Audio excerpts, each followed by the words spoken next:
Hi, friends. My name's host Eric, and I am the host of Talking with Famous People, an internet television program with all of the wonder and majesty of the Grand Canyon, combined with the prestige of Buckingham Palace, combined with the lasting might and resilience of the Great Pyramids. When you add up all those things, you get this internet television program called Talking with Famous People. 30,000 at bats. So it seems appropriate. I probably should have chosen free throw attempts on the day of Kobe Bryant's death to talk about the finite amount of time that everybody has in life and the extent to which people make willful decisions about how to spend it. Hey, David Sanderson. Hey. 30,000 at bats, of course, refers to 30,000 days. If you live to 82.19 years, in other words, about 2 months into your 82nd, 2 months after your 82nd birthday, you die, then you've lived 30,000 days. 30,000.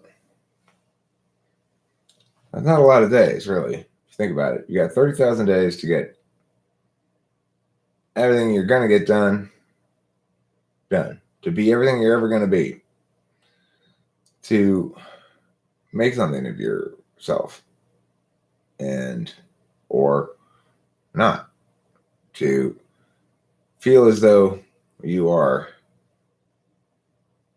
doing it right or not. It would be a lot of days if we had more free time.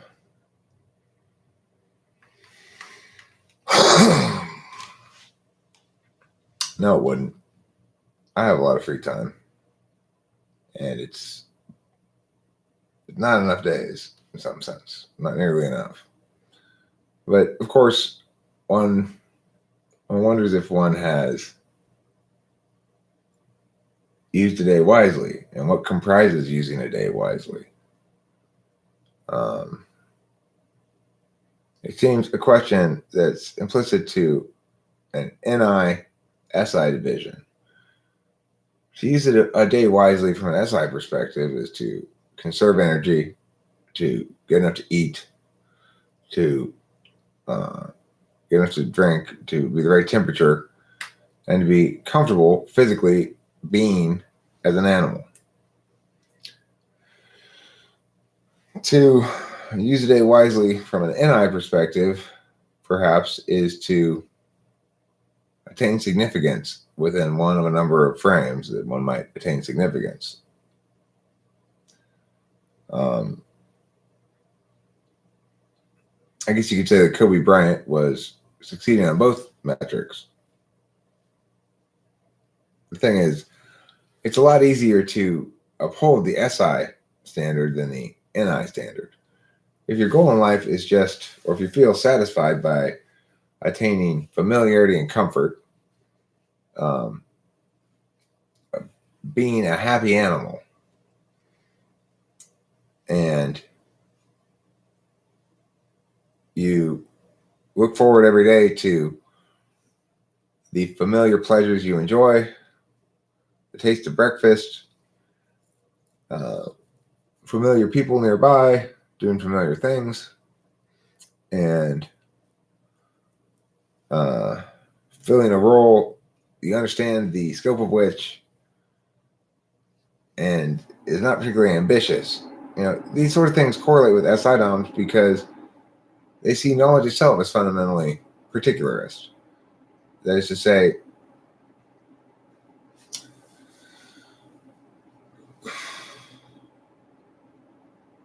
they don't.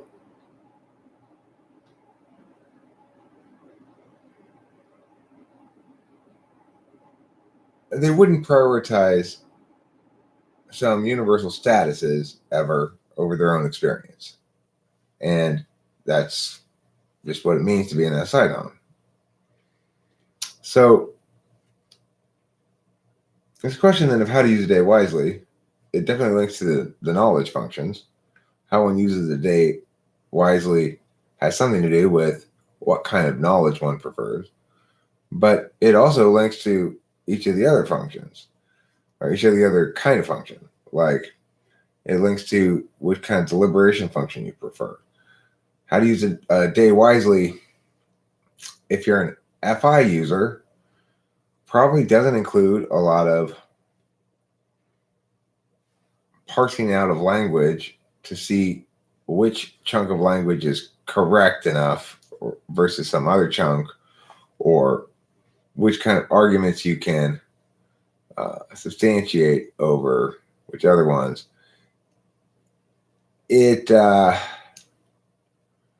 Okay, so anytime you talk about the 4 or 5 slots, this is a very tricky sort of business. I had this conversation earlier with an INFP I talked to, actually, who I typed. So, like, there's a kind of SI that I find rewarding, a kind of SI I find difficult, and there's a kind of NI the ESXP finds rewarding, and a kind of NI the ESXP finds difficult.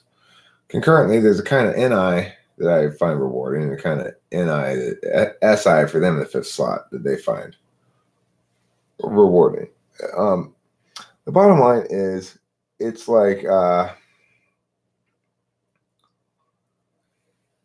it's hard to tell the difference between SI 3rd and SI 8th, or SI 4th and SI 8th, because SI 3rd and SI 4th will look very similar to SI 8th in terms of ability to relate stories from one's past that are relevant to an NI truth. They're all kind of doing something similar there, and you can distinguish between them in terms of, I guess you'd say, a level of immersion in the SI, but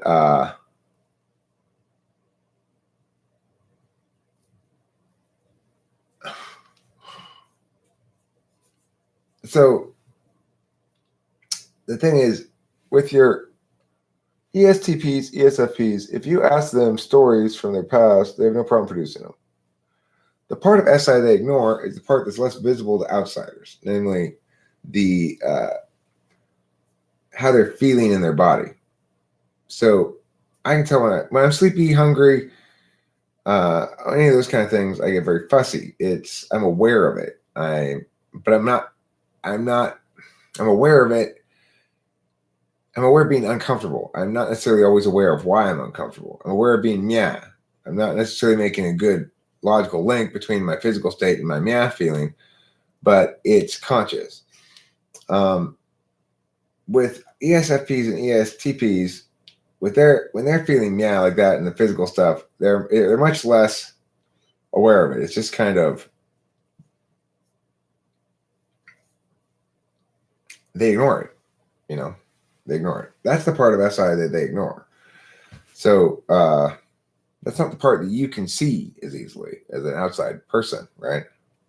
So it makes sense what you're saying, but I still think that you have to understand it correctly. You got to split the NI and the SI 4-5 into metaphysical and physical aspects, because it's the 4-5 are the ones where it's not absolute or instrumental. Half of it's absolute, half of it's instrumental for both of those. Oh, wow. Wow. Look who's here. It's Kankan Krishna Sarma Pagu. Hello. I'm feeling both instrumental and absolute. Obligated introverts. Hello. In all capital letters. Winston's mom is here. King Krishna Sarmapagu is here. Countess is here. 123 is here. David Sanderson's here. We're having a hearing-ness party. This is one of our 30,000 at-bats. What are we going to do with it? Well, who's obligated introverts? I thought that was you, Countess. Yeah, that is you. Yeah. So I thought. Hey, Eric, check out my video. I did a short intro video. Okay, how do I check out your video? Do I look on YouTube? Can you put a link? Winston, do you know where Countess' video is? Could you put a link, Winston's mom? Okay, so anyway, 30,000 at bats. Do you have any NI truths you would like to share with your audience? Yes. You have 30,000 at bats. You have 30,000 attempts at the free throw line if you live twice as long as Kobe Bryant.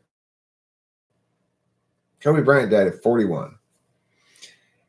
He had finished half of his standard allotted free throw attempts. And that's it. That's all she wrote. His daughter was 13. And that comprises just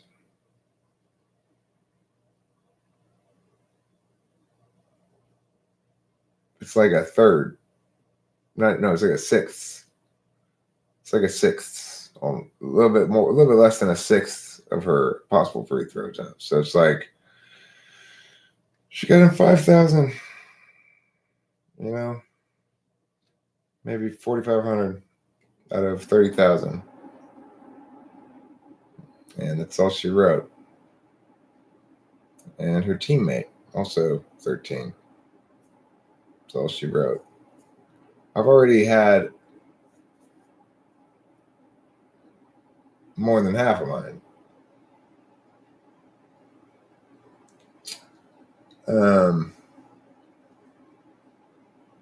You know, it's like 5,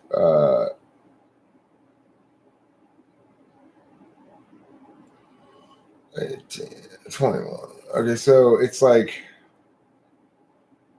I've used up like 17,000 of my days, maybe 17,100 or something out of 30,000. I got 12,900 days left.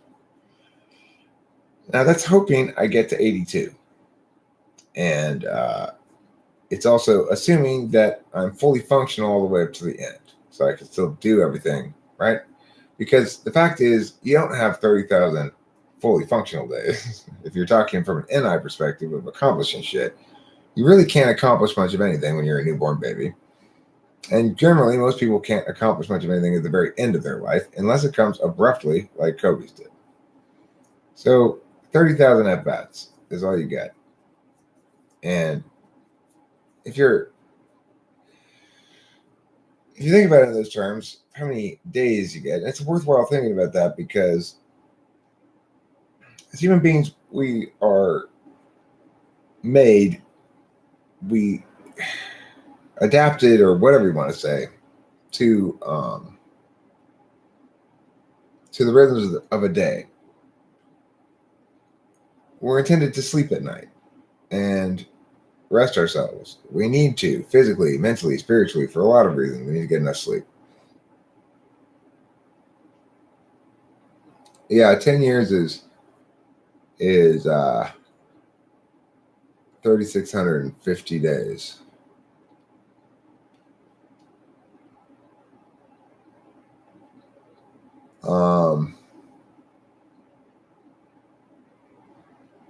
Thanks, Jacoby. Thanks for the correction there. Because you have to include 2 leap years, 1, 2, 3, 2 leap years in there. Our socionics quadra value is a good way to type yourself. That's what really got me questioning whether I was actually an NTP and not somewhere on the SE, NI, axis somewhere. I think values are a value matrix is a good way. It's one good tool to use in typing somebody. It should be considered in conjunction with other approaches. But the value matrix needs to be. It doesn't work as a quadra value because you've got to do it per type and look at which slot it's in. So an INTP has a different value matrix than an ENTP does. An INTP's value matrix is a deliberative function is an implicit value, and an action function is an instrumental value, and that's that makes them play out very differently. INTP and ENTP may seem to be on the same page for quite some time until INTP realizes that ENTP doesn't ever want to get rid of the flexibility. They don't want to ever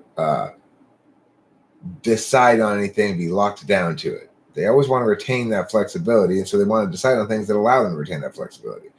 That runs afoul of the INTP's implicit valuing. Absolute value, but for the external world of TE.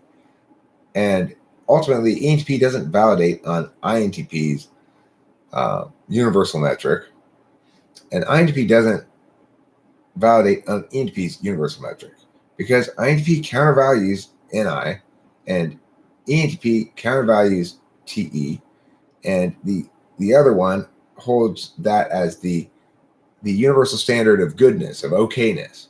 Now, of course, INTP is demonstrative NI and ENTP is demonstrative TE, so it takes a long time for INTP and ENTP to realize that the other person doesn't really value that thing. Like, in fact, they countervalue it. And eventually you go like, okay, you're not on the same page here. I'm trying to do shit for NI reasons. You're trying to do shit that you're trying to lock that down to TE. And because you don't really value the NI here. You don't like the fact that this needs to be this way because of the truth. You want it to be this way because of some utility ultimately. And that becomes a point of conflict between INTP and ENTP if they try to be partners in anything. So let's see what Countess's video looks like. I hope she shows us her boobs in it. Let's find out. Not for me, of course, just for all the single men out there. I wouldn't want. I would cover my eyes, what I would do. But I'm just saying for the single men out there, that link's not going to work. It's totally not going to work. I knew it. Stop getting your links from the back end of your YouTube channel. It was a joke, Countess. I didn't really expect to see your boobs. God. I don't want to see your boobs anyway. Like from your studio part. Like when you look at your YouTube channel, the front page of it is the part page that everybody sees. The back page of it, the back end of it, is the part where it's got like where you can look at all your videos and you can look at all the comments for your videos. And it's got, it's the back part of it, the back end of it.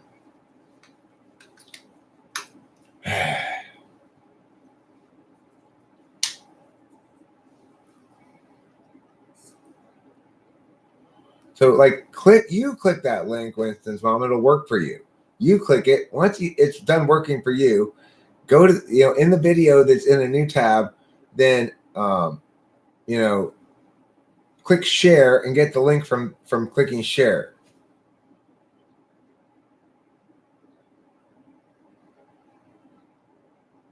I'm like the oldest person here. I'm not over 50, 1, 2, 3. Go fuck yourself. I'm 48, God damn it. Today I thought for a second I was 49 for a while, and then I remembered, no, I'm not 49 yet. Am I?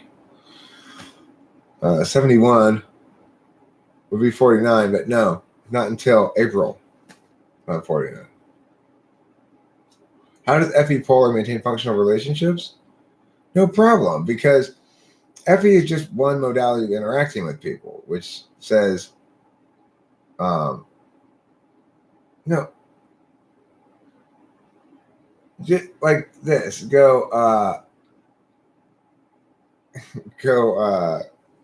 click on the share thing underneath the video, and then it'll give you a URL you can share.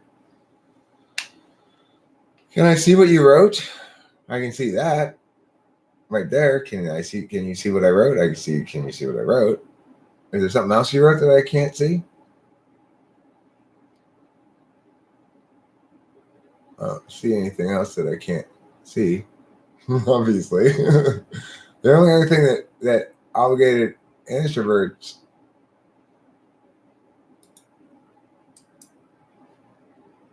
again.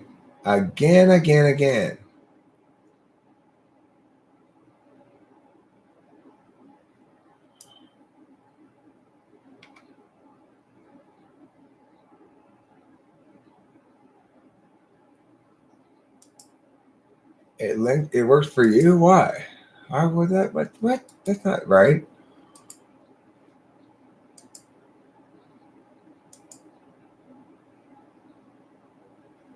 Why did it say studio in front of mine? Is that my bad? No.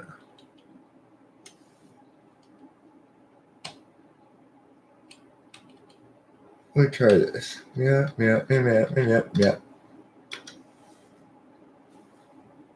Oh yeah, it works now. Okay, I just had to take the studio off of it. I don't know why I put studio in front of it. My bad.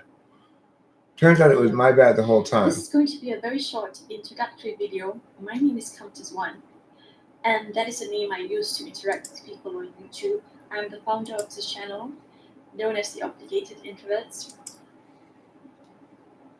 Cool. I subscribed to your channel. I liked your video. No, you were right. You were right the whole time, Winston's mom.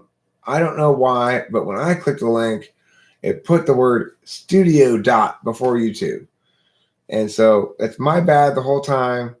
I am deeply ashamed of myself. I will never assume that you don't know what you're doing again. My bad.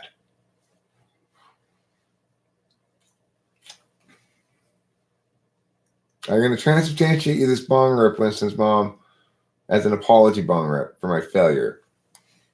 I hereby transubstantiate thee.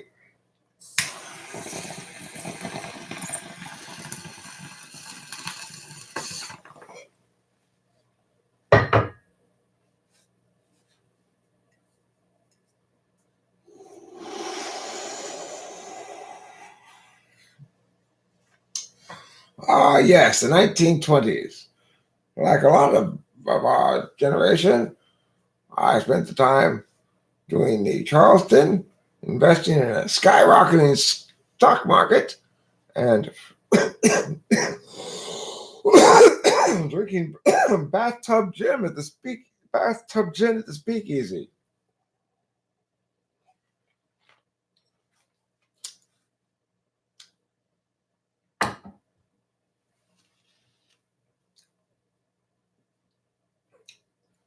Oh, you mean my 20s, right? Not the 20s. Okay. I was in a band. I was in college until I was 20. I was 24 when I graduated because it was after my 24th birthday. It took me 5 years to graduate, and I took a semester off or something. So I graduated kind of late. And then I got a job working for the county as a substitute teacher in a puppy bus.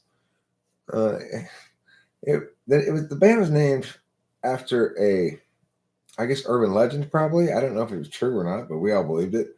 That the owner of the Lakers, Jerry Buss, had gotten with his girlfriend and had insisted that she legally change her name to Puppy,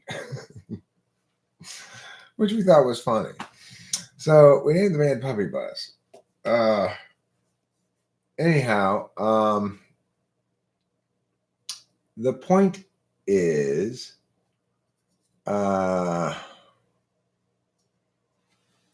I was playing in that band. I was living at my parents' house for a while. I working for the county, the sub, for saving up money.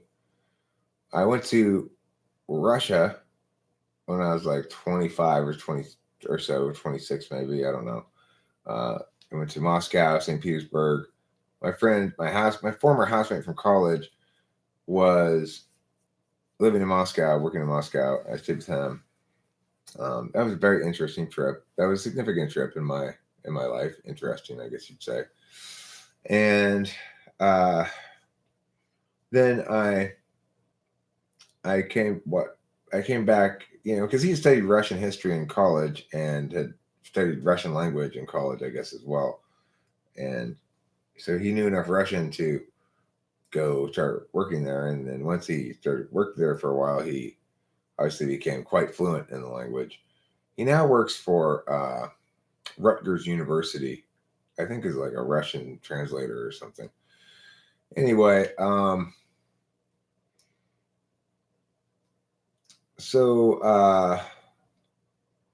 Justin Morin. So to continue my story about my 20s and answer to the question about it, Richard Wilder, yo, what's up? The sky, the common joke. You might have heard it before.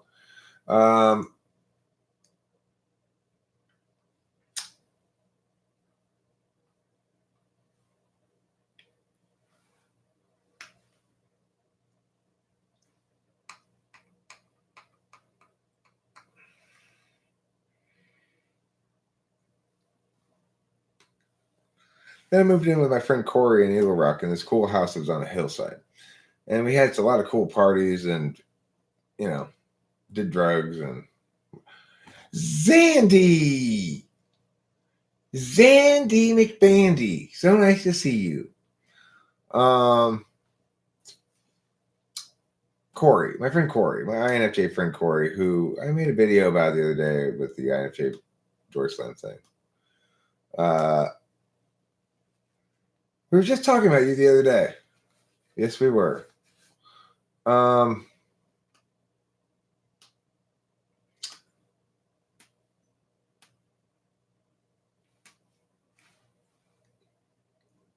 was thinking about sending her a message saying, I'm sorry for my impatience in the last response. She caught me in a bad time. I'm very much subject to my moods. Something I need to work on. Zandy, you have 10 subs, you need to change your bio. Why does her bio say she has 0 subs? For those of you who haven't heard the news, by the way, before I return to my compelling story about my 20s, Rachello and Isaiah Rude have broken up. Isaiah Rude is back in Memphis, many miles from Rachello's Pittsburgh.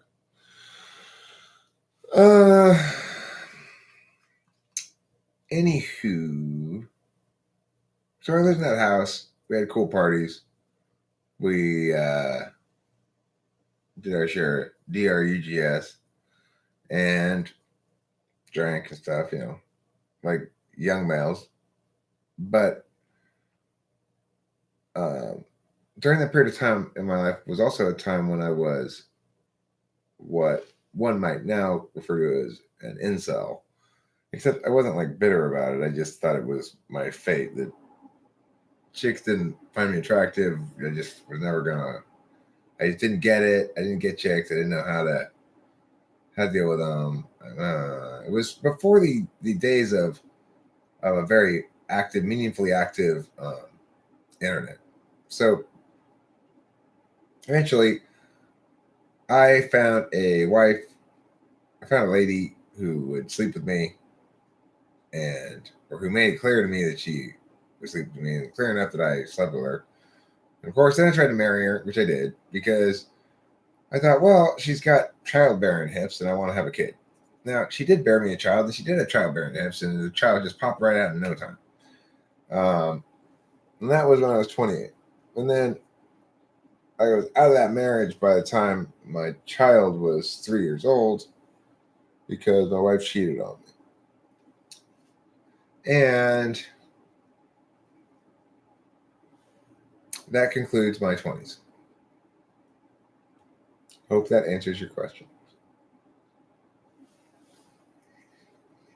I mean, it does answer your question. I guess I should say, I hope it answers your question adequately. I have uno childlo, oh, so. I only have uno child, and she is a daughter. She's a niña. Her name is Delilah. She's a Pinta and a Santa Maria as well, and her name is still Delilah. She's 21, and she's great. She's fantastic. I love her. Yeah. You know. Whenever I run out of Adderall, I call her up.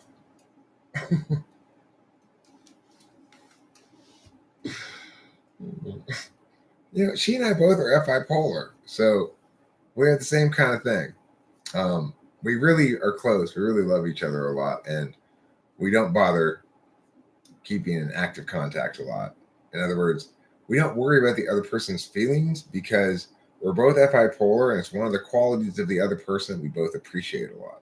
Like we don't have to do the meanity manner, else you're gonna have hurt feelings. Hey There, Delilah was written about. Had no clue the writer of the song even existed. Really? Interesting.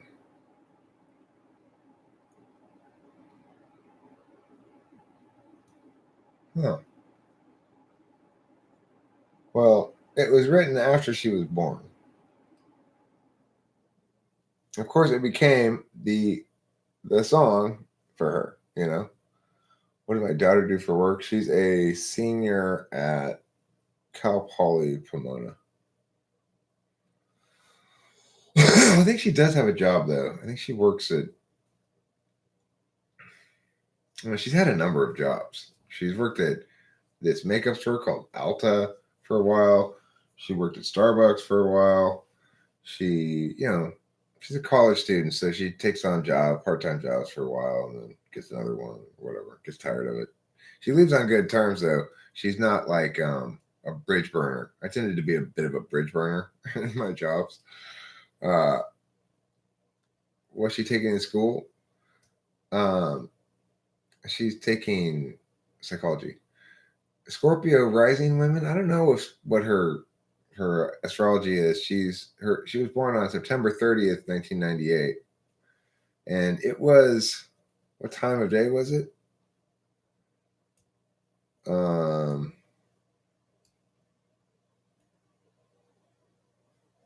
It was about 9 o'clock at night, 9:15, something like that. Like I remember I was pulling bowls out on the back step at Temple City. I was sitting on the back porch and I was smoking bong rips. And she came out and she's like, I think my water just broke. And I'm like, what do you mean you think your water just broke? You know, like, did it break or not? So yeah, it broke. And I'm like, okay, well, let's go. And got her in the car and that was about 5 o'clock. We got stuck in traffic on the 10. It's the worst time to get out. Worst time for her to go into labor. 5 o'clock. We have to go with traffic down the 10 from Temple City to Queen of the Valley Hospital in Baldwin Park, or West Covina, I guess it is, somewhere in whatever city it's in. And which is interestingly a hospital that Rachel and I were headed towards when I was taking Rachel to the hospital. Before we got diverted, before we actually went there, we got diverted to a different one nearby. But regardless. No, we did go to Queen of the Valley. I think we started at Queen of the Valley. We did start at Queen of the Valley, and then we ended up being sent to a different one. So the same hospital my daughter was born at is the first hospital I went to with Rachel. So, yeah, she met her. Hi, Dad. Don't forget your car. Oh, thank you for the reminder.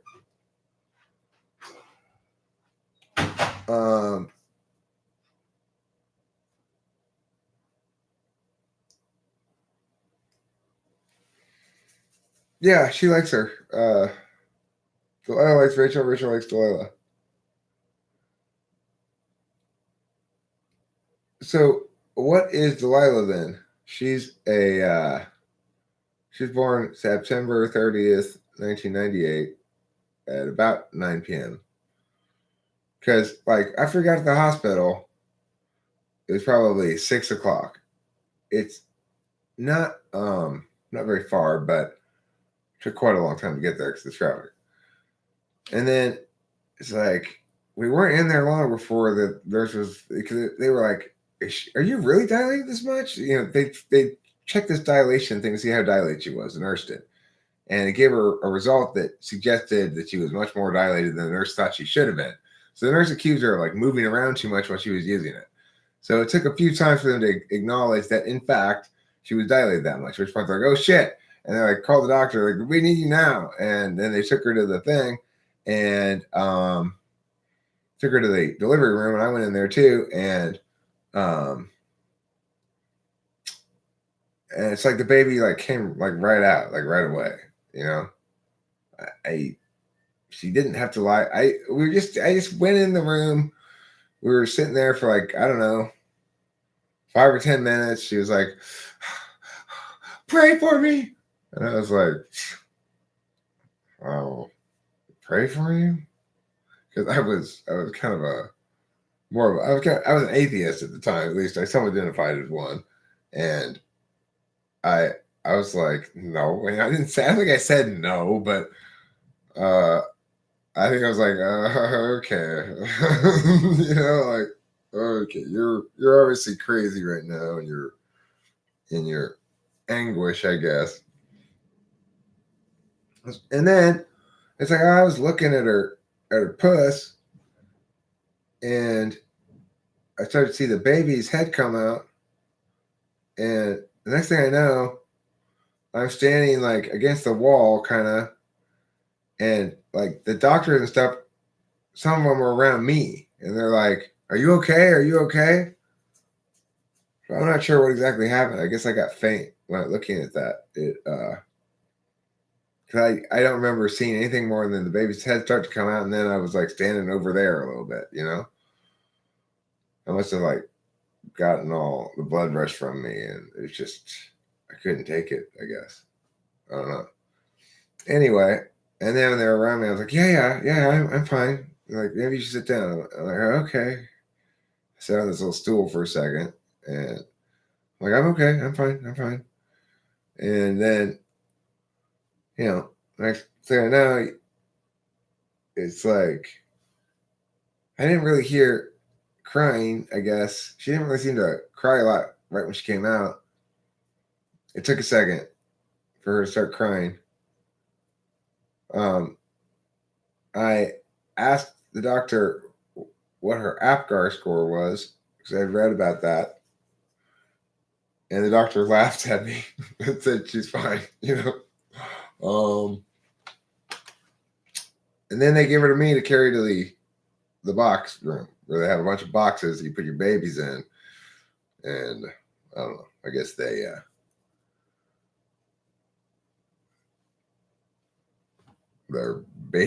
baby protecting boxes or something.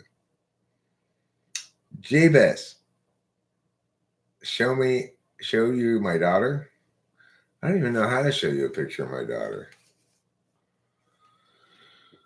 So, well, I mean, you might say I felt disconnected too in a way. After I carried the baby to the box room, I went back to the room with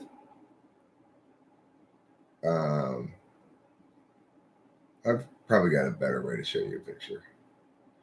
I went back to the room with her mother, and I quickly determined that, you know, she was kind of like drugged up, and I was like, she's kind of like, "Are you gonna stay with me?" And I'm like, well, no. Why would I want to do that? Because I should just go home and pull bowls and go to sleep and everything, and I'll come back in the morning, and I can't see the baby anyway until the morning. Well, the next when I got back the next day, and they finally gave us Delilah, and they finally got her to pee. That was the big problem, is Delilah wouldn't pee. She wouldn't pee. They wouldn't release her until she peed. Finally, a more experienced nurse came on to the shift and held her under some running warm water, and the baby peed. Then once I got her home, I really felt very connected. Like as soon as I got her home, I started holding her in the kitchen and saying to her the thing I said to her all her childhood was, "It's okay, Daddy's here. Daddy loves you, and I'm always going to love you. I'm always going to be here and take care of you. It's okay, Daddy's here. Daddy loves you." I was very nurturing as a father, and I was very emotional security building. That she was precious beyond all measure. That was it. Uh, don't circumcise.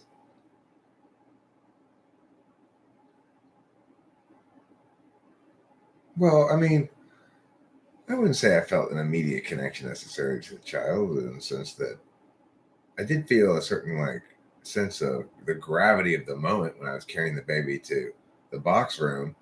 I was extremely concerned about not dropping the baby. Do not drop this was my primary concern. I remember thinking, okay, Eric, you've got to successfully carry this baby to that box room. You cannot drop this baby.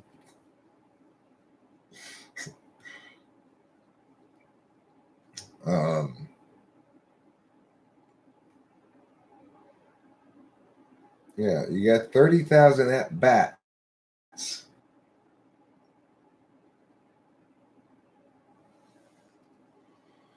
Messy, the childbirth process.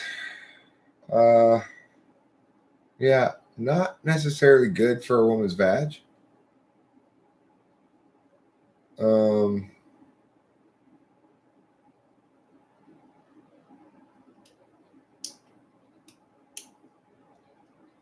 yeah, so I successfully made it. I didn't drop her. I didn't trip or something like that. I was concerned that I wasn't going to be holding her correctly either. I wasn't quite sure how to hold a newborn baby, like a football, or I wasn't really sure. So I think I held her kind of like this, very cautiously, like, okay, come on, we can make it. It's not very far. It's only like 3 doors that way. Anyway, my 30s were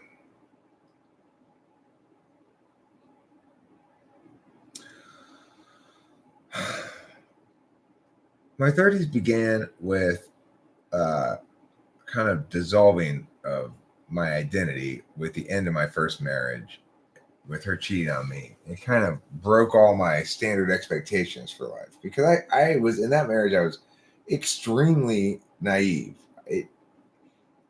It wouldn't have mattered how many clues there were that she was cheating on me.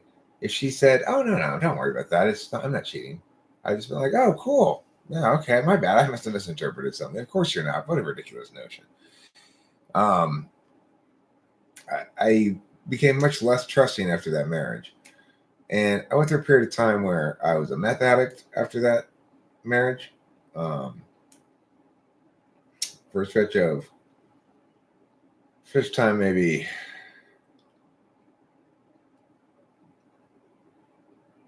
I don't know, 3-4 years. And I'm not censoring you, Joel Nathan Henry. Who's censoring you?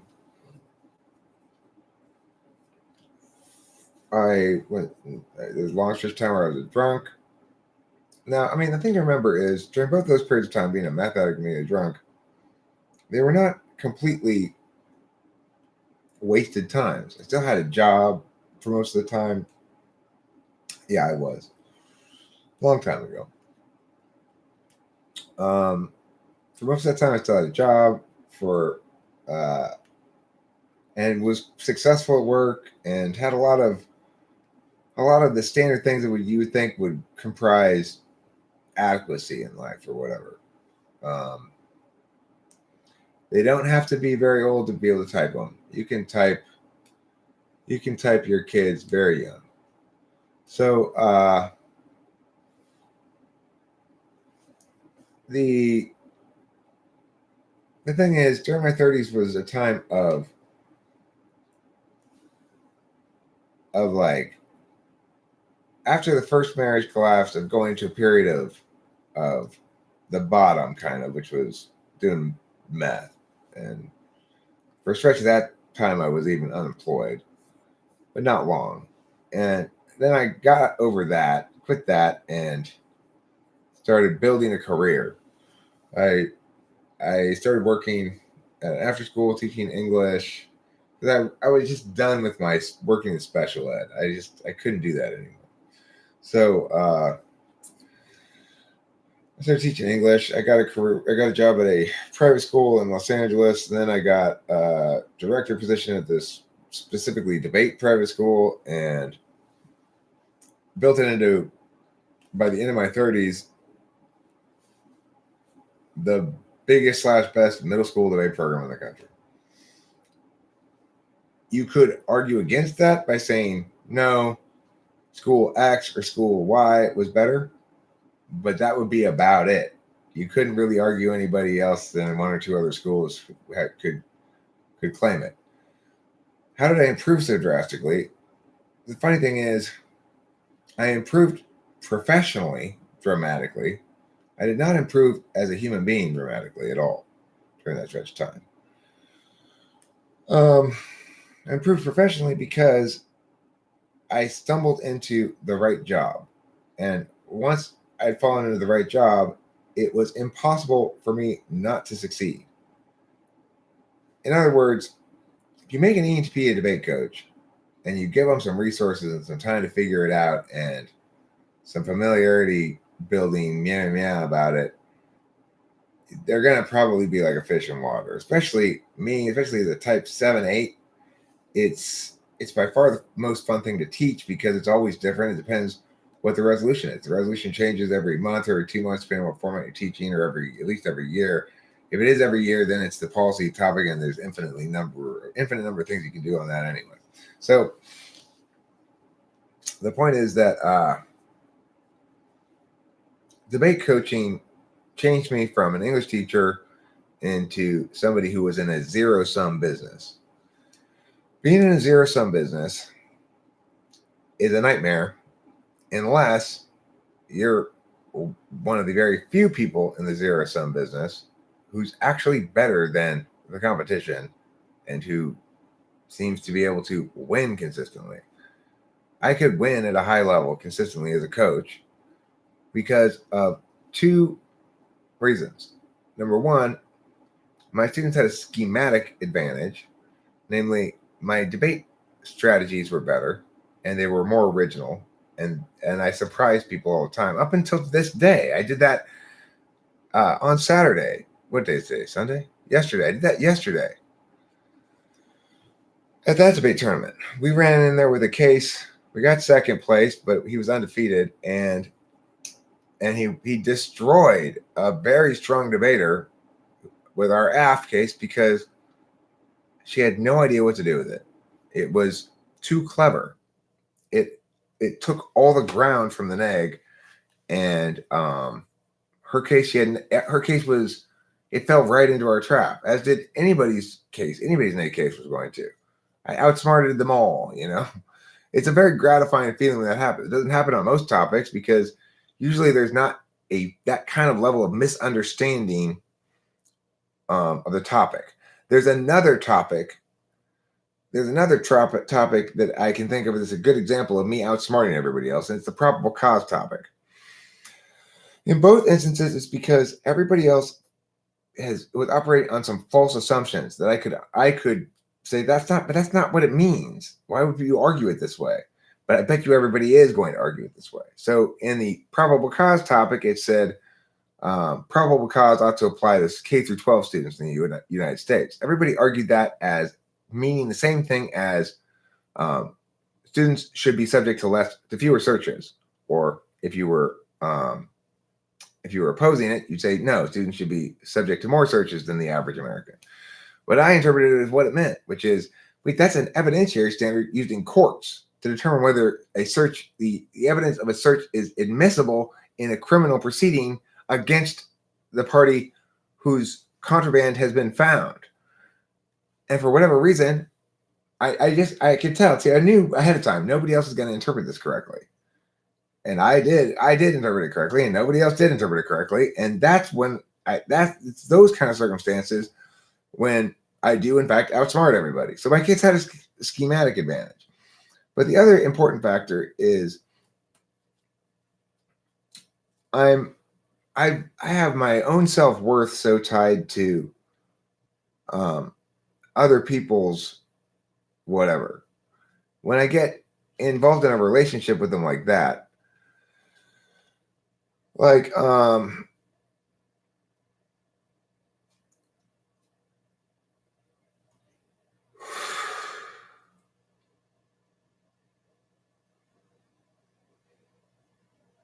when I get in a relationship where the person and I are working together, and I have the opportunity to be like a coach, and I don't have to worry so much about the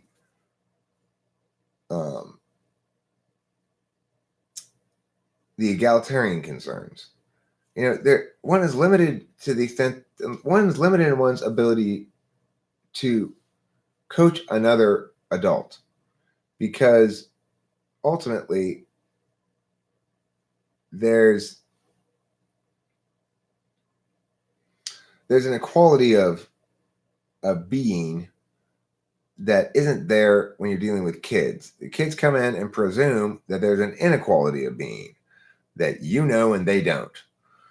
Even INTPs who assume also the opposite at the same time, namely that that once you've taught them the stuff, they will figure out how and when to use it best. Okay, which is what INTPs do. Even they come in though with accepting the notion that you're going to shit they don't know, and that you're supposed to give them that shit.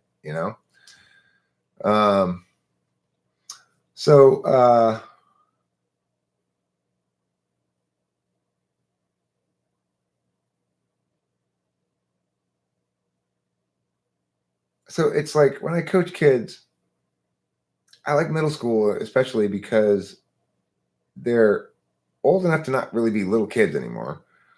They're young enough to make the leap, to believe, to take a chance on buying into your storyline.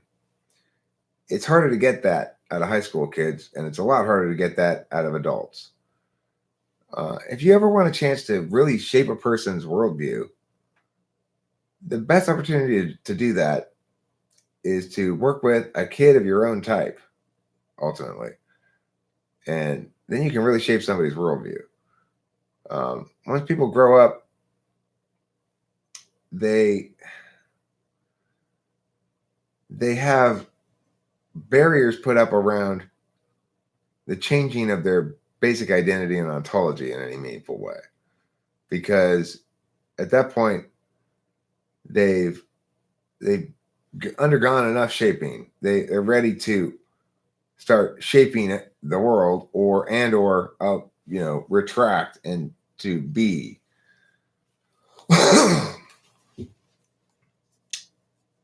When is Mama's complicated? My director doesn't like to hear logic, and it keeps getting me into trouble, hence the newfound love for MBTI.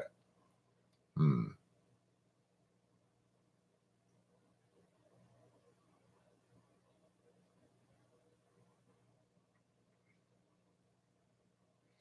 a fish swimming upstream, need to develop FE. The tribe hates me. Well, Justin, the thing is, the important thing about FE is to begin one quick and dirty FE rule that can help is begin with your own with your own vulnerability and or failure. Like, look, it's hard for me to talk to you about this or bring this up or whatever, but yeah. Or I feel like I'm failing here because of me. So if you're going to try to explain something to somebody else and you want to increase your FE lubrication, begin by framing the whole thing as an example of your own failure or fear or vulnerability. Ego creeps in with teen to adult preteen love new things and link together and find their feet.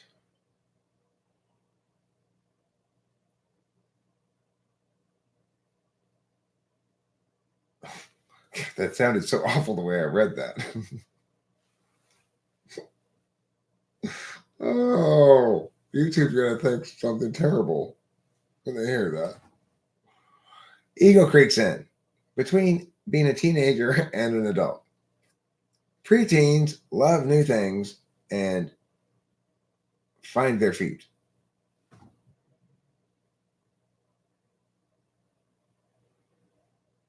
Vandy ran away from you, creeps. Probably ran away from you, Jeebus. Vulnerability is strength. I admire your honesty and courage, Eric, mate. Thanks, old chum. What's another word like mate and old chum? Not American ones like bro and Holmes. You know, Holmes or bro or brohan, any of the bro variants. Wittgenstein is not a synonym of mate or old chum. Old chap. Chum and chap. Old Wittgenstein, buddy, amigo, pal, shotgun riding, supreme overlord of the platypussery.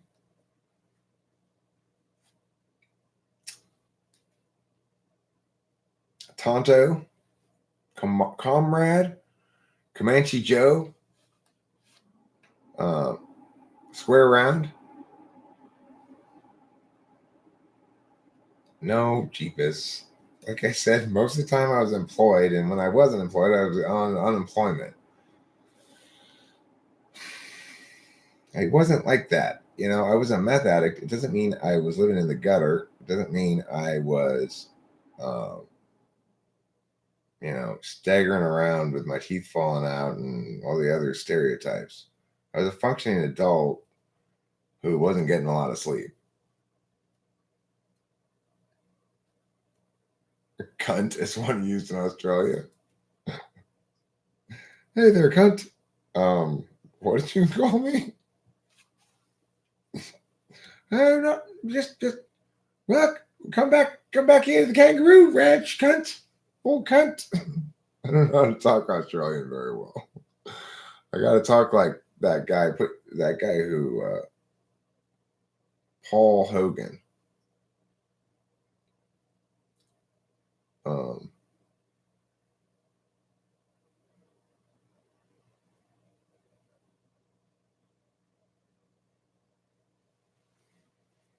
Champ.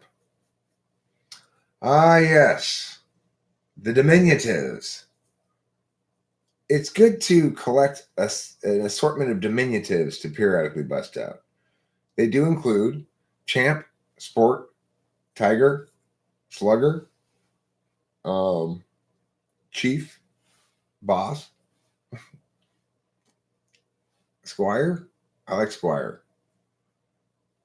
Squirt. Yeah. Big guy. Little guy. Son. I think son is one as well. Yeah. Dude's not diminutive though. Yeah, I said slugger already.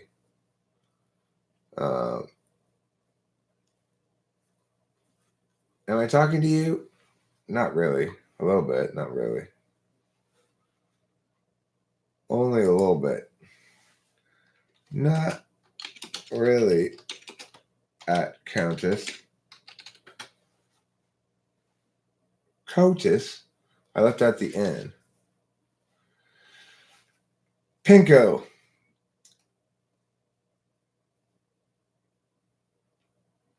How about Fussalot Bear? Okay, Fussalot Bear. Little guy, Tiger, Slugger, Sport Chief Champ. What do you think of Aussies? I think they're.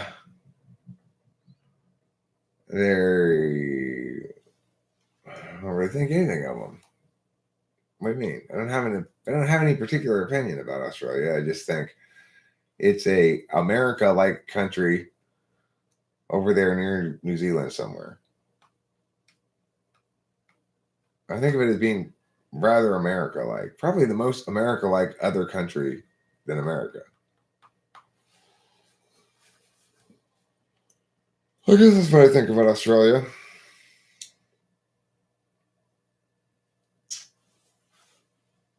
If you were going to make an argument for some other country being more America-like, you'd have to say Canada. But I think Canada is more European-y than Australia. You're wearing all leather tight suit. That's wonderful. It's wonderful. I hope it's like a wetsuit with no zipper. He sees my efficiency as stomping his plans. Don't stomp on my daisies. Don't stomp on my plans. Don't stomp on my tulips. Don't stomp on my plans. 'Cause your boot is too stompy. Please don't stomp on my pansies. Please don't stomp on my carrots. Yeah, don't stomp on my plans.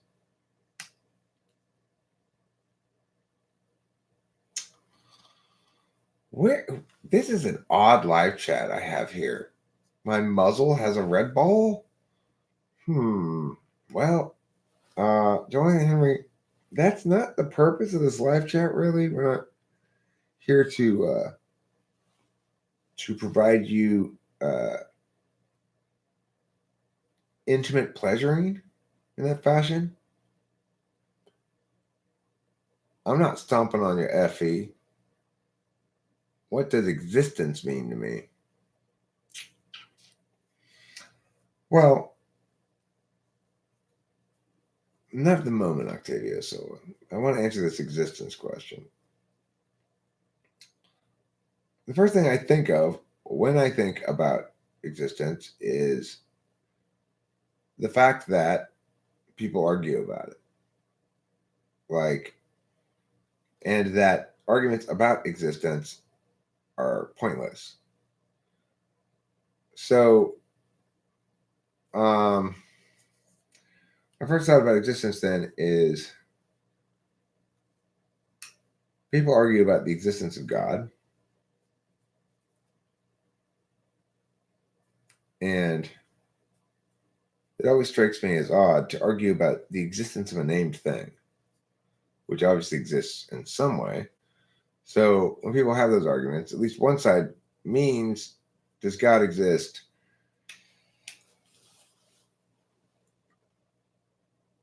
I guess as a physical object. When I think about existence, I think about the distinction between physical objects and time objects, or the difference between entities of attribute and entities of definition or identity, and what it means for either of those to exist. So,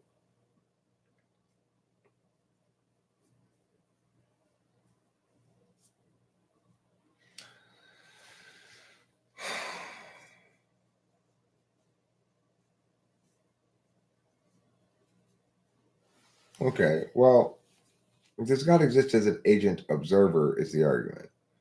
So, one of the stronger arguments in favor of God is is really a conditional, that you either can have reality manifest independently by each agent, and that the stability of a shared reality is contingent on it always being observed by one of the individuals manifesting the reality independently. And if that's the case, then presumably what appears to continue unabated without observation actually doesn't, if it's not being observed. That's one alternative. Or another alternative is there's a grand observer who provides the instantiating power of observation to everything, and that would be the best definition of God, is the instantiator of the unobserved. See what I'm saying? How's that for an answer? Pow, pow, pow, pow, pow, pow. Yeah, I do. Well, I like that question too, because I've got the best answer anybody's ever heard.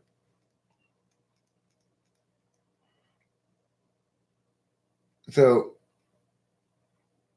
a thing that does not exist has no reality to it except it's a concept. The concept of non-existence is not real, but you can still think about it as a concept. Well, so this is why I'm talking about time objects and space objects. The word non-existence is a time object, and it references the idea that there are things that don't exist yet. For example, we might not be able to talk about your future child that you haven't thought about yet, really, named Steven. We might not be able to talk about his non-existence now because he doesn't exist. So we can't talk about his non-existence. But once he does exist, we can refer to a period of time when he didn't exist. And that's how we know the concept of non-existence is not unlinked to anything.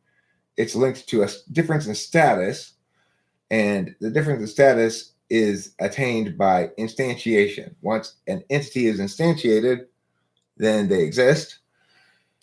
Prior to that, they didn't. So it's really an ordinal distinction, you know? The problem with the problem with arguing about God existing, of course, is we don't have an equivalent point of conception that we can understand what it means to exist. Since God purportedly has always existed and always will, then his existence doesn't mean anything. Now I'm going to go smoke a cigarette. You guys, please chat amongst yourselves.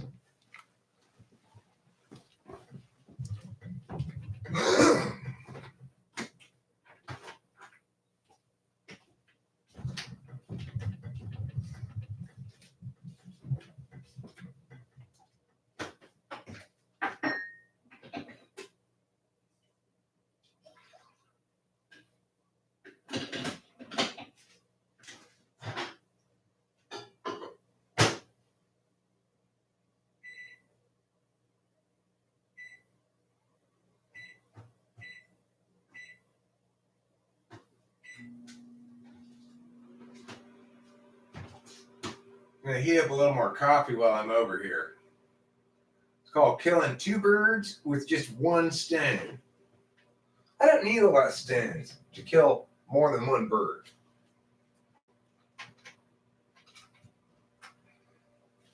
Hello, little fishies. What's going on? Are you swimming? You're always swimming. Don't you guys ever get sick of swimming? Why don't you just lie down on the ground like a normal creature would do? Always got to swim around all the time. God. It makes me tired just looking at you. Okay, stop with the constant swimming, I said. God. Guys, these fish aren't listening to me. It's starting to piss me off. I said stop swimming. God. I hate it when my fish don't listen to me.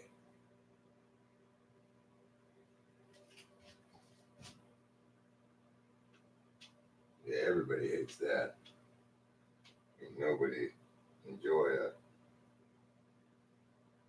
a fish that don't listen. Ain't nobody never gonna enjoy that. No matter if you wait a billion years, nobody never gonna enjoy a fish that don't listen. We can all agree on that.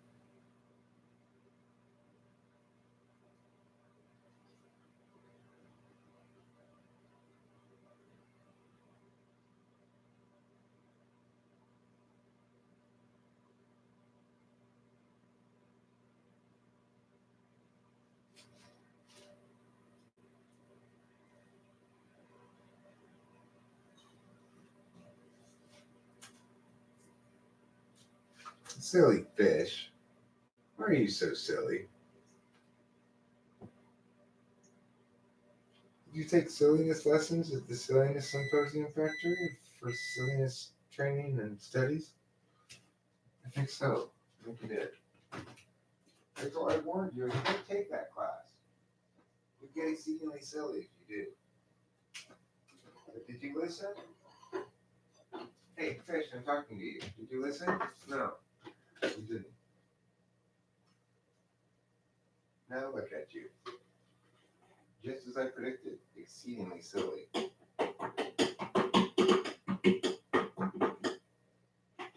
Unacceptably so.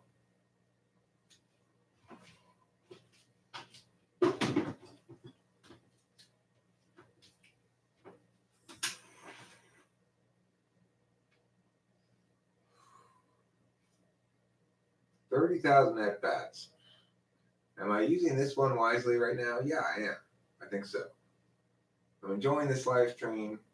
At least I'm impacting 20 other people or so, or whatever, how many people end up coming in here. A little bit, hopefully positively. Maybe evoking a few chuckles, or perhaps a little musing. You might be thinking, Eric's really making me think. Or maybe a little bit of I'm glad I'm not that guy. That might feel good too. You know, I don't object being the pivot point for that bit of ideation there.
Do you believe in life after love?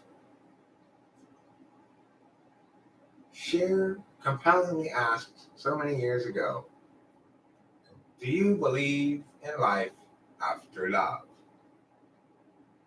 Today, our greatest scholars still struggle to answer this question. Dr. Judy Lin, University of California, Berkeley, explains. Yes, in sociology, we refer to belief in life after love as the Cher effect. I've been studying it for years now. Some people do believe in life after love, and others sadly do not.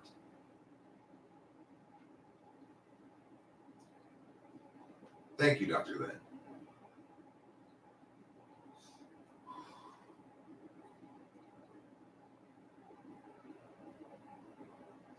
Turns out the urban poor are most susceptible to not believing in life after love, and this can create a cycle of despair, violence, drug abuse, and no life after love. I see. Is there anything we can do to stop this epidemic? Yes, we need to implement more life after love classes in schools in our urban communities immediately, pronto, ASAP.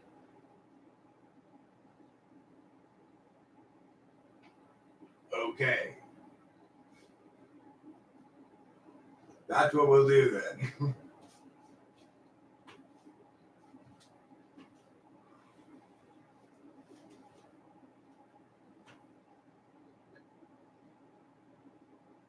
As you heard, folks, the rate of lack of belief in life after love is growing at an alarming rate.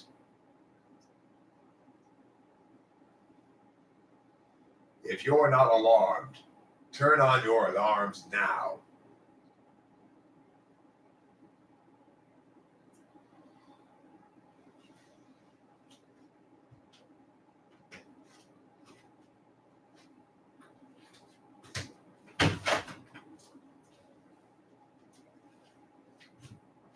I'm tired of just 1% of all Americans really believing in life after love.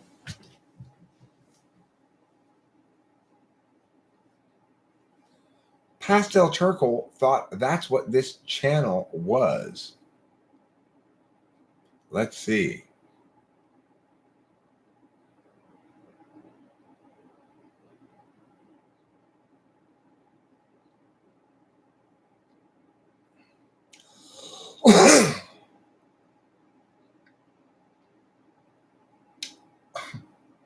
Hey, listen up, Pastel Charcoal.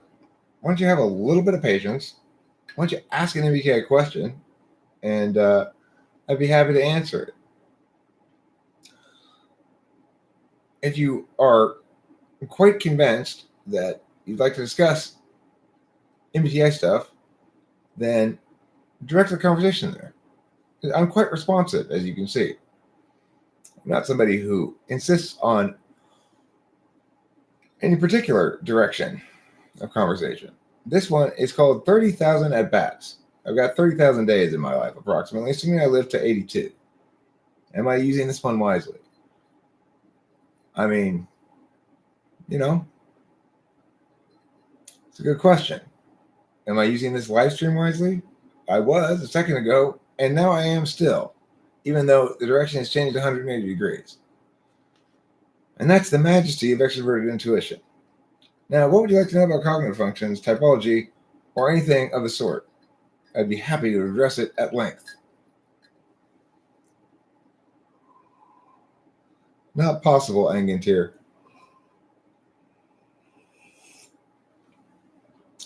Yeah, I do think ISTPs are quite contrary in general, which can come across as iconoclastic, and at the same time avoidant of social interactions, perhaps because they don't handle their contrary display is a less agreeable form of fourth slot FE than in INTPs. I don't know, actually.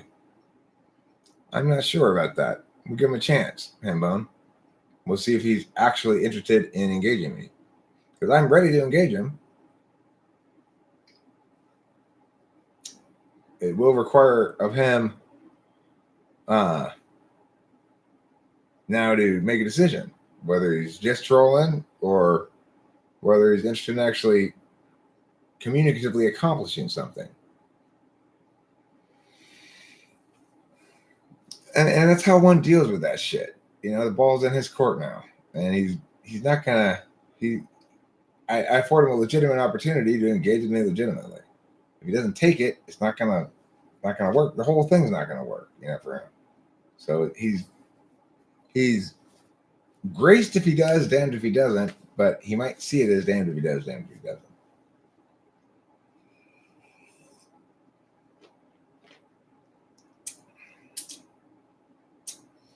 Engintier.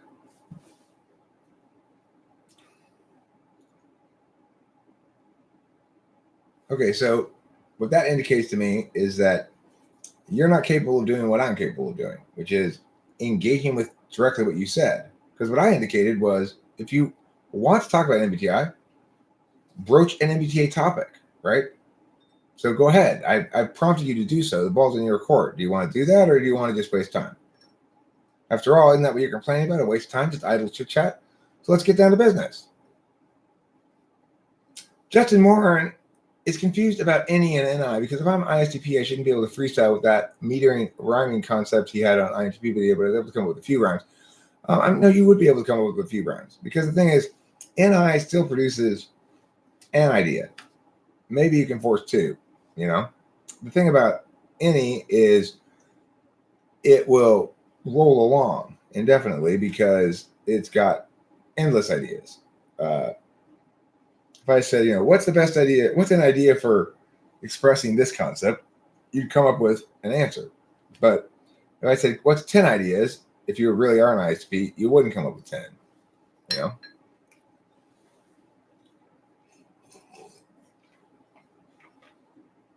I've been told by many typists, and even though my own research and understanding to pin myself down to Alpha Quadrant, but I am struggling with seeing my own neuroses and how that aligns with my behavior.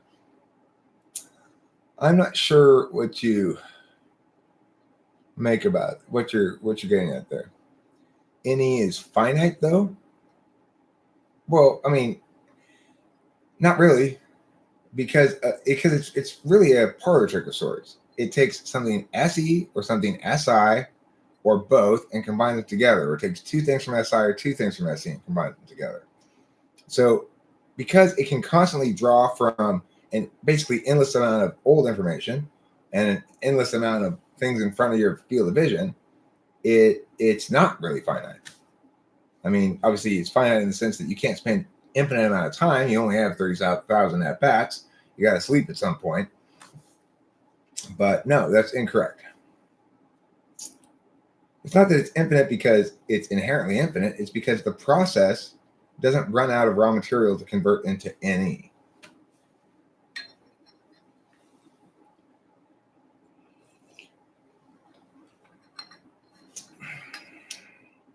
And if you really can freestyle well, you almost certainly are not an ISTP.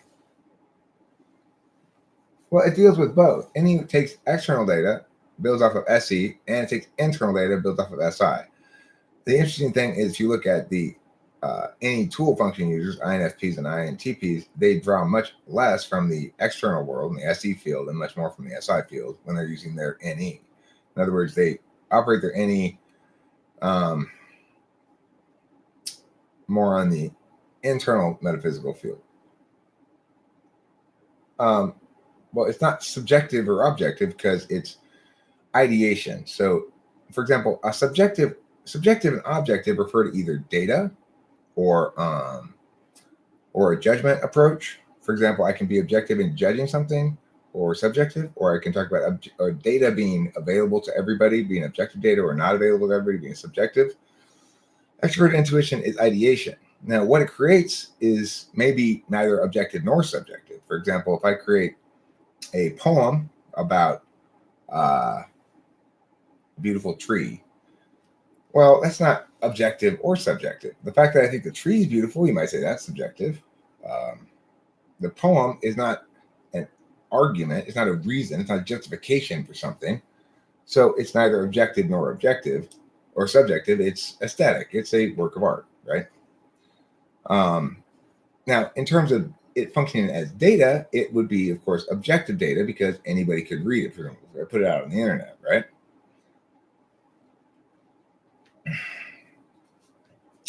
Come on, keep it coming.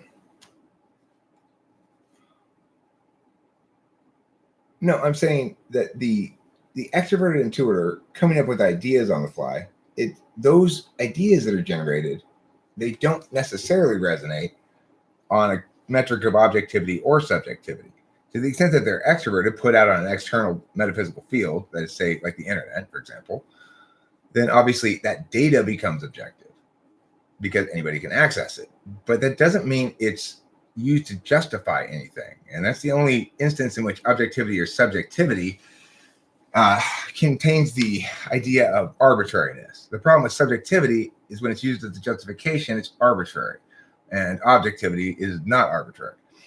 So that only matters when you're justifying things with something. If I paint a pretty picture, you might say you'd be wrong to say it's either subjective or objective because it's not passing judgment on anything.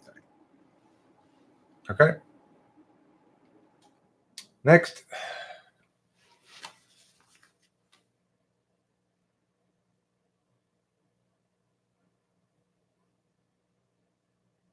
No, listen, Pastel, remember, subjective and objective, they refer to either the status of the data. Now, it's true that any draws from both subjective SI data and objective. I mean, it draws from subjective data in general, SE and SI data. Okay, that's subjective data. You are correct. Any draws from subjective data. Okay, in the sense that the data that it's drawing from cannot be accessed by anybody else. Okay, that's what makes it subjective. It's not external data that the any user is drawing from, in the sense that it's not. I might utilize the word rock because I see a rock in my field of vision, but that doesn't mean that anybody else can tell where I'm sourcing the information from. And in fact, when I'm doing extroverted intuition, I'm explicitly not providing information about where I'm sourcing it from because I'm seeking novelty. I want people to think of it as a brand new thing, not some combination of something old. Okay. So it's true that extroverted intuition in its ideation process draws from subjective data. It's also true that it validates against objective knowledge, that is, say, introverted intuition. But that's neither here nor there. However, the actual act of extrovertly intuiting is not an act that is subject to an objective-subjective distinction because it's an action, not a judgment, and it's not data. Okay? No, NE does not try to do things. Individuals who are attending via NE, in other words, people who are extrovertedly intuiting in their interactions with the world, have a variety of intents, a variety of what we call a illocutionary frame. That is to say, the secret meaning behind the verbal act. No, it's not. No, it's not. Listen, for example, if I say 2 plus 2, you already know the answer is 4. You don't have to figure it out. No, pastel charcoal. No, listen. Okay, you need to be at least willing to listen to me, okay? If you're not going to listen to me and try to hear and understand what I'm saying, then I'm wasting my time talking to you. So the thing is, when somebody takes an action, you might say it represents the culmination of a judgment. But the thing is, we know that something like 2 plus 2, the way that you know that is different than the way you know the answer to a very long addition problem. 17,428 plus 1,242,132 or something. You have to sit there and figure that one out. Whereas you don't have to figure out the first one. That figuring out process is called a deliberation process. It's different than a knowledge process. It's different than an action process. And it's different than an interface process. So when you say an action is a judgment, that is absolutely wrong. Those processes are distinct definitionally. They have to be. And to think anything else is to not understand that exclusivity is a fundamental engine of correctness.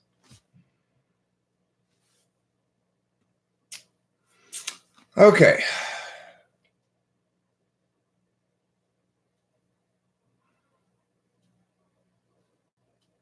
So, pastel charcoal, I appreciate you coming in with some challenging notions. You know, it's good to challenge me about whatever you want to challenge me about, cardinal function wise. I'm telling you, if you want to make this environment a valuable one to you, anticipate that you're asking questions in order to learn, not to battle me. You're going to lose if you try to battle. I do understand it better than you, substantially. And to the extent that you disagree with me, you are wrong. Now, sometimes there are people who cannot handle that fact and who want to continue in battle with me. I'll do battle for quite a long time. But the point is, one of the biggest challenges for certain kinds of people is to put on a learner's hat when appropriate, and to be able to recognize the moment when it's appropriate to put on that learner's hat and to put it on.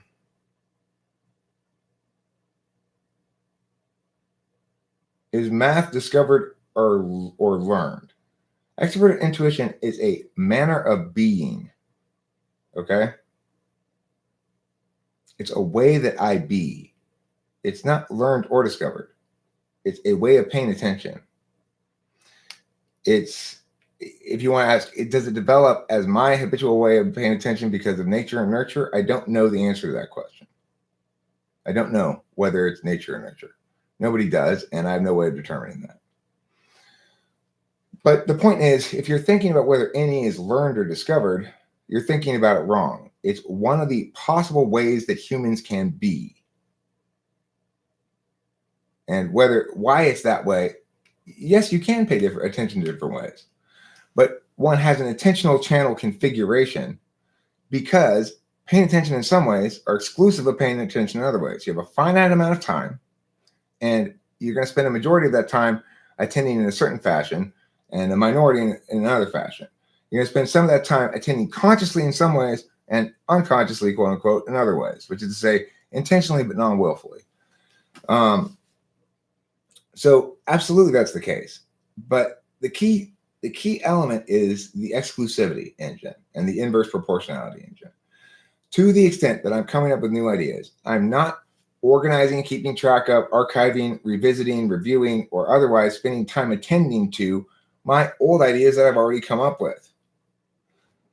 And so that's why there's a relationship between extroverted intuition in the dominant slot and introverted sensing in the fourth slot, because there's a proportionality there, right? There's exclusivity there.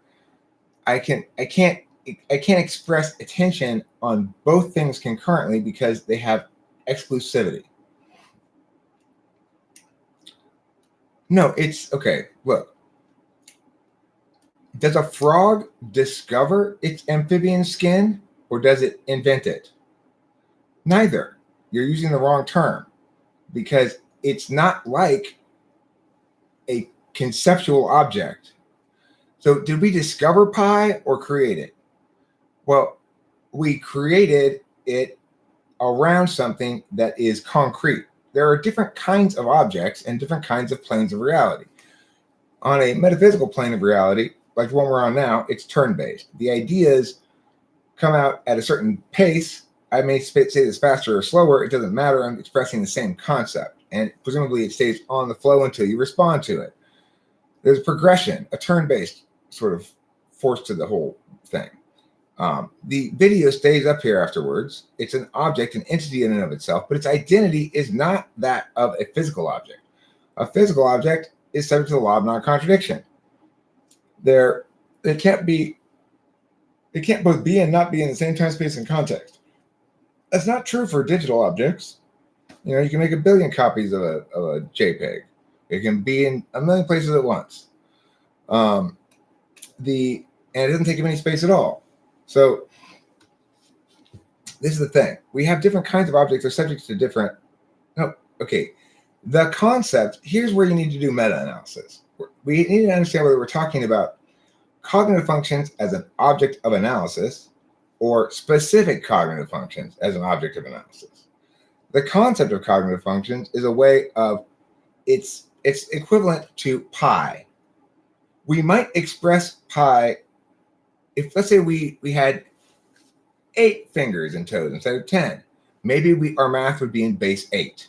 And then pi would be a different number, but it would still be referencing the same concept. namely the relationship within a circular shape of varying physical aspects of it that's inherent to the shape and to the physicality of an object in space. So the point is the utility of that truth is discovered, but the rendering of it into a metaphysical object is a creation. So, however, it's a creation that, since it links to a physical object directly and to the law and to the rules and exclusivities of physical reality directly, then it's a creation that only has one right form of it, because it has so many different ways you can validate.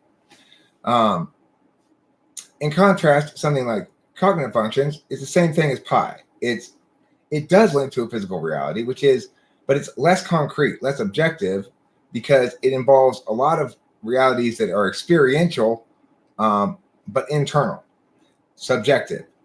So note, it's important to remember this. What is subjective data to somebody else, if it's your subjective data, is objective to you. This is how come you can know if you're lying.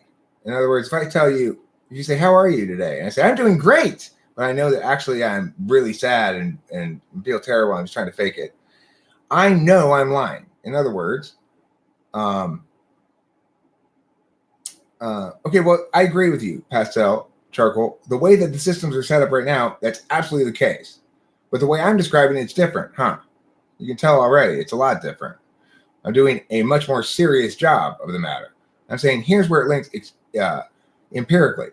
We do have experiences. So, for example, there are observations that are fairly well indisputable, that knowing something and figuring something out are different ways of paying attention, that doing something and deciding whether to do something are different, at least steps in a process. So, well, I mean, most people do know they're lying. If they're willfully lying, if somebody asks you, did you take that cookie? And you did take it, but you don't want them to know, then you are aware that the truth of what happened varies from the truth you're expressing with your words. That's knowing you're lying, which means the subjective data you have within you is objective to you. It's just not objective to anybody else. It's objective to you in the sense that it's an object you can evaluate. Okay, well, so here's the deal. One of the things that certain kinds of cognitive functions lend themselves, certain configurations lend themselves to different kinds of analysis. So what I'm doing right here is meta-analysis. What you're attempting to do there is analysis. And if you want to do analysis in that fashion, then you're not trying to do constructive analysis or what's called dialectic. Because here's the thing. You are moving the wrong direction in terms of parsing. This is what's called a necessary but insufficient burden. You're saying, before we can talk any further, you need to define truth. But of course, but that's not how you said, for example, that. So what does seem like a discovered instead of created system? What seems like a discovered system to you?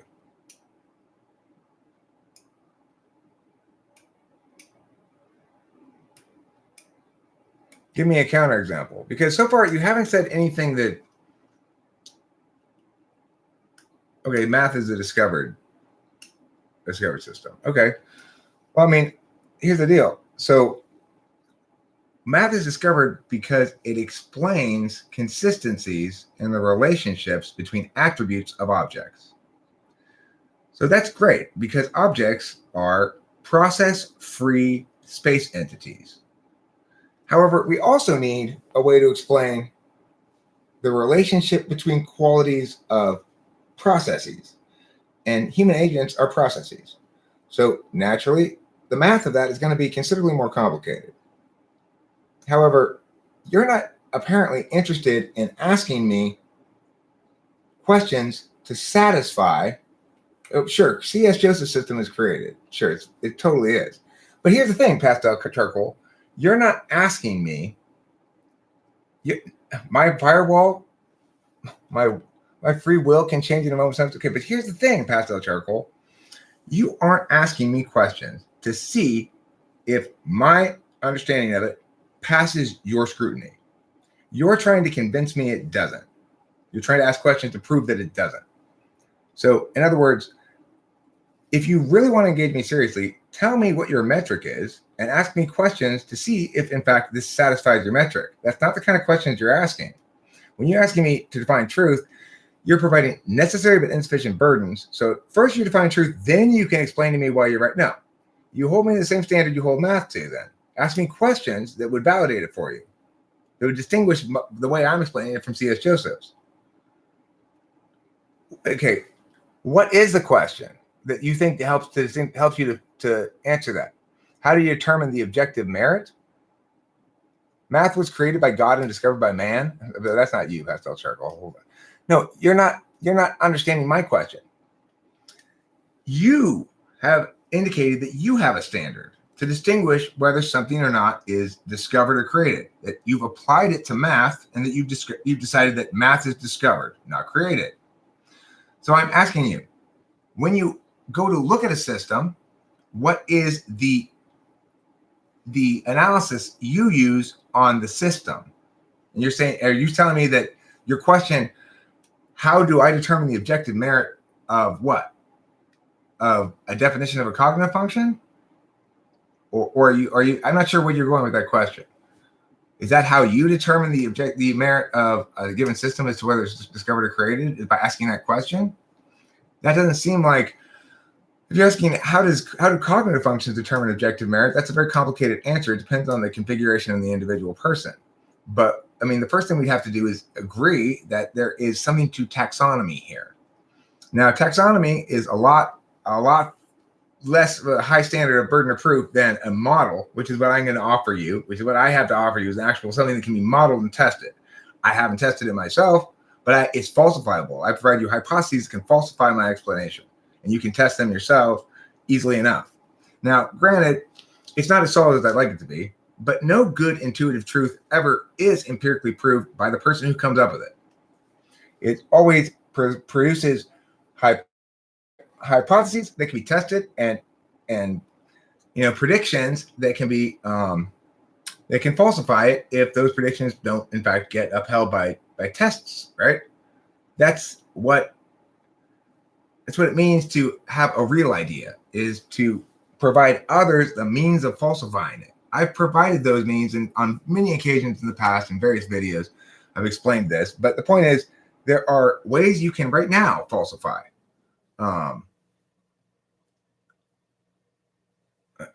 You can falsify my system simply by finding somebody who tests polar on two of the three polar tests, because according to my understanding of it, it's not possible to have two different polars.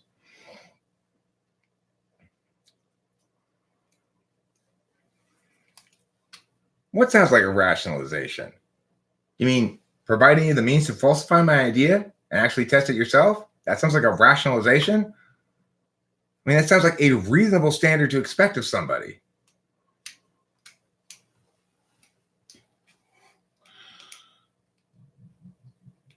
Jonathan Henry.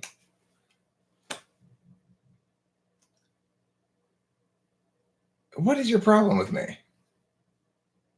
You have hated me in so many different ways. So many of them are contradictory to the other ways. One day, if I'm too old right now, tomorrow I'll be too young. If I'm an ENTP today, tomorrow I'll be an INFP or an ISFP. Or it's like, do you remember what you said 1 minute ago? Does it matter to you at all?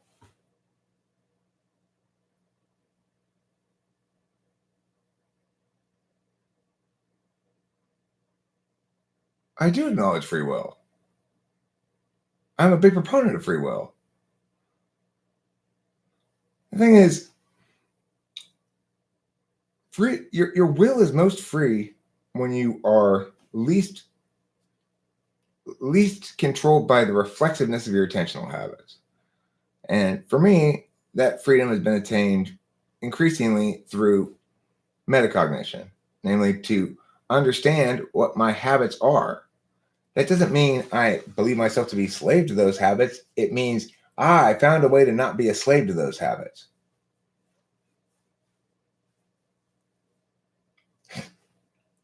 How is that a contradiction?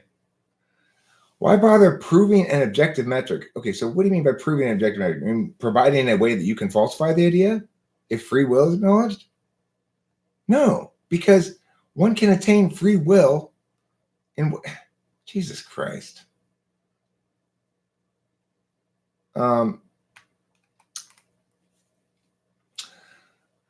Look, the fact that people are one of a set of configurations does not mean that they are guaranteed to express in any given way. For example, I might point out that a car can be built as a sedan or an SUV or a station wagon, but that doesn't mean all sedans are the same. It doesn't mean you can predict much of anything based on knowing you have a sedan, except that it probably won't grow more doors if it's a 2-door, right? You're not going to get 4 doors at any point. So, like, if right now you're somebody who has a lot of trouble with social grace and understanding why it is people think you're awkward and stuff, that's probably never going to change because it's a habit of yours. However, you can have more or less understanding conceptually of why it is the case, how it links in with other predominant manners of attention, how it links in proportionally with what it means to attend via another mechanism most of the time.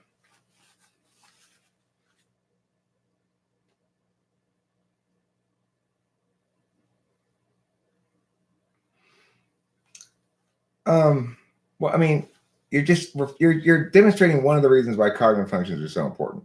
There are types who insist on framing everything through utility, and that typically involves having extroverted thinking in an absolute valuing slot. So one reason why I need cognitive functions, I need to explain to you how and why it is the case that framing everything through its teleology or its utility is ill-advised and a representation of how you are a slave to your reflexive attentional manner. And that if you were to understand how and why it is you think the way you do and process things the way you do, then it would give you a chance to step back and try to take a different approach if you felt like it. Some contexts, it's appropriate. This one might be an appropriate context for the way you're interacting in this instance. It's appropriate to be adversarial about these topics because they are fundamentally sustained or not sustained argumentationally, as is everything in life.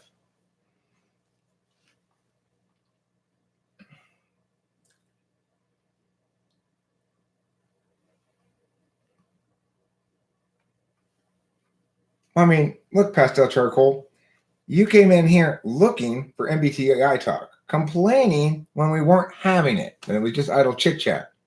So you tell me the point. Why are you here to talk about it? You were the one here who came in here and insisted we talk about it. So you tell me why it matters. So obviously it matters a lot to you.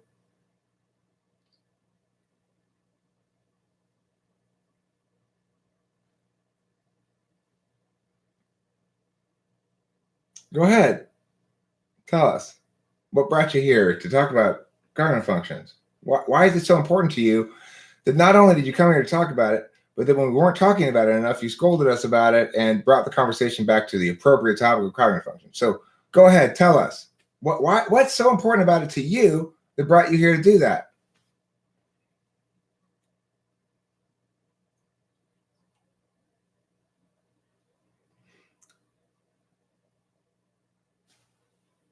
So what do you think the utility of it is? I mean, first of all, you said it was subjective and arbitrary, which means its utility would only be subjective and arbitrary, and it wouldn't matter which model you looked at because none of them were right or wrong anyway. Now you say the reason you came here to talk about it was because of utility and universal synthesis and so forth. Seeing it applied correctly, but from what you've said before, you don't agree even that it's anything non-arbitrary. You think it's non-universal. You think it's created, and each system is equivalently created, apparently. So you've double bound yourself here, I'm afraid. And that's a voter. Round over. You're toast. You just full blast contradicted yourself. You're talking out of both ends of your ass.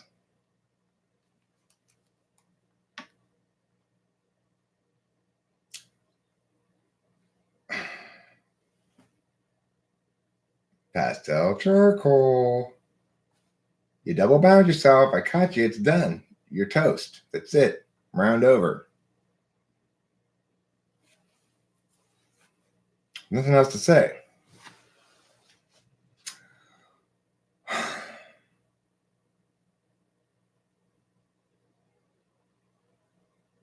I'm so aggressive. Chill out. Aren't I comfy in your abilities?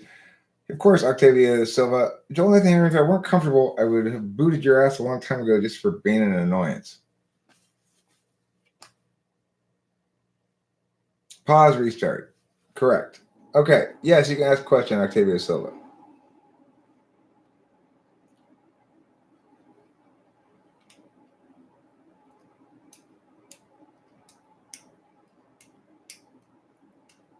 Should prostitution be legalized and just be regulated worldwide like alcohol or porn industry? Or would there be any negative effects that would actually happen? I mean, I like the idea of legalizing prostitution, but making pimping extremely illegal. Because the thing is, if a woman wants to do that without a lot of, it's on her own. She thinks that's what she wants to do. I think it's wrong. It's immoral. It's rights violating to compel her to not do that. Make her choice to do what she wishes with her body.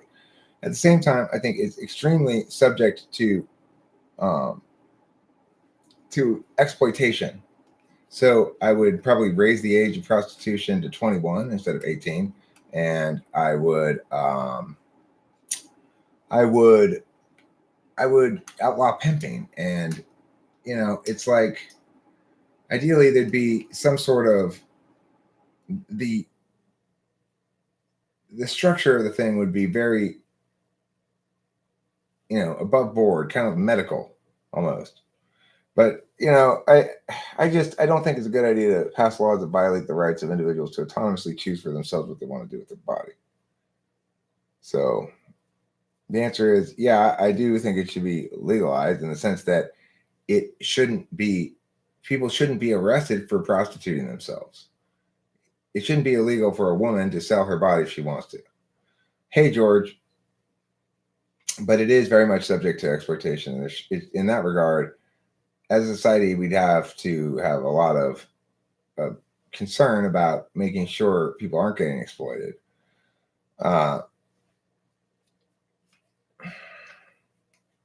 Yeah, that's my answer to that question.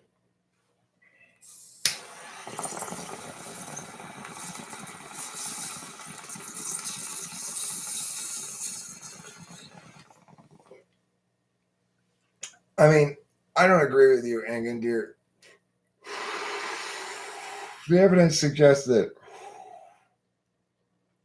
real brain development and therefore full capacity to make pass judgments doesn't really hit until you're 22, 23, 25, as late as 25 for some males. No victim, no crime. Anarchy doesn't have that rule, old mate McGraw. Anarchy has the rule, no crime. No matter how many people you victimize. What you're in favor of is limited government. Eric, how would you summarize any given type using your personal definitions of cognitive functions? There's difference in standard MBTI, and so descriptions of types that exist will not line up. How would you describe in simple terms, say ISTJ? They are very particular, not universal at all. They aren't universal in their socializing. In other words, they like you or they don't like you, or they like a circumstance or not, but they don't like any kind of FE shit. They see it as manipulative. They understand the day as a day. They're very non-ambitious. They don't have visions of themselves upholding some NI storybook character kind of attainment shit. They're looking to be as comfortable, and they're looking to be in the animal kingdom. They're a beaver with its dam. They don't really leave any given area very long. They spend a lot of time on their dam, and they do a great job on their dam and with their little part of the river or whatever. But if you ask them to do anything other than be a beaver, they're no, I'm fine right here. I don't want to leave this dam. In contrast, something like a EHP is like a raccoon. They'll get into everything. So in that regard, I mean, I would like to see generally age of consent laws probably raised to 21. The challenging one would be like, I mean, the age of consent for sexual intercourse, for example, it wouldn't be a terrible law to say that people over 30 can't have sex with people under 21, for example. You wouldn't want to raise the age of consent over 18 as a general rule because people are sexually active even younger than that. But, if you were going to pass such laws, it would probably be a good idea, although I'm sure disappointing to all red-blooded American porn viewers to raise the age of consent for pornography to 21. I know they're legal adults. Well, I mean, look, they are legal adults in the status quo. If we raise the age of legal adulthood, it's not unconstitutional because, the Constitution applies to adults in the majority who have full powers of consent. So there's nothing in the Constitution that says we have to treat children exactly the same as we treat adults. Describe INFJs. INFJs are generally much more well liked by others than they like others.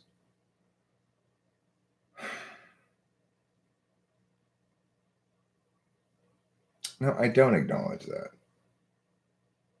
Look, this is one of those areas, Hambone, where you need to be a meta-rationalist and go, we have to factor in some TE utility. It's not a purely TI question. The reality is children should have more rights than they do have in some areas and probably fewer rights than they do in some areas.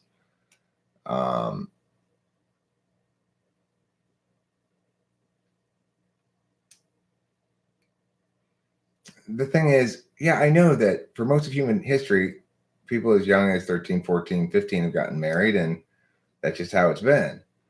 I think that no, you don't brand them as children sexually. You just say, you don't say that it's illegal for 18-year-olds to have sex. You say that it's illegal for people over 30 to have sex with somebody under 21.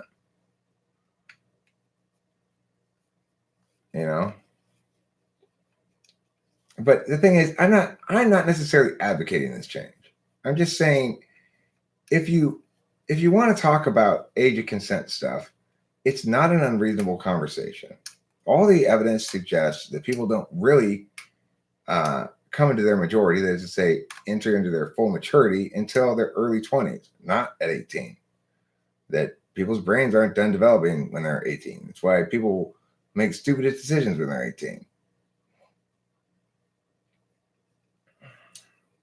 I mean, look, technically children don't have rights per se in a lot of areas because rights require the ability to consent, and children don't have the ability to consent, at least not in full. However, basic negative rights, such as the right to bodily integrity, the right to choose to leave a place that you're not comfortable, for example, No, it doesn't really. But hear what I'm saying right now, Hambone. There's a difference between the general negative right that allows one to go out and do commerce and stuff like that, right? And to make decisions as to what one does and where one goes and so forth. The difference between those rights that are liberties to do things and rights that are liberties to not have things done to you. So the problem is, of course, when you try to pass laws like that try to restrict the abilities of 18 to 21-year-olds, you're gonna have problems because then you're trying to punish somebody because it's they've done something you don't like, and so in order to protect young people in general, it's for the good of young people in general to make this thing, which is why I'm not talking about that. I'm saying specifically that it might be a good idea to make a law that prohibits people over 30 from sleeping with people under 21. That would constrain the right of the 18-year-old to sleep with the 30-year-old, but only indirectly. It would technically not constrain her right. She could choose to sleep with him anyway, and he could choose to take that chance, and if nobody found out about it, he wouldn't get in trouble. And she wouldn't get in trouble in any instance. Any good MBTI chat rooms you people know? This is the best MBA chat room I know of. Now, if you want to go check around other places, I know other places have Discord servers like CS Joseph, and DSP has got that, I think. Megan Lovotomite, Eric Thor. The question is, what are you looking for?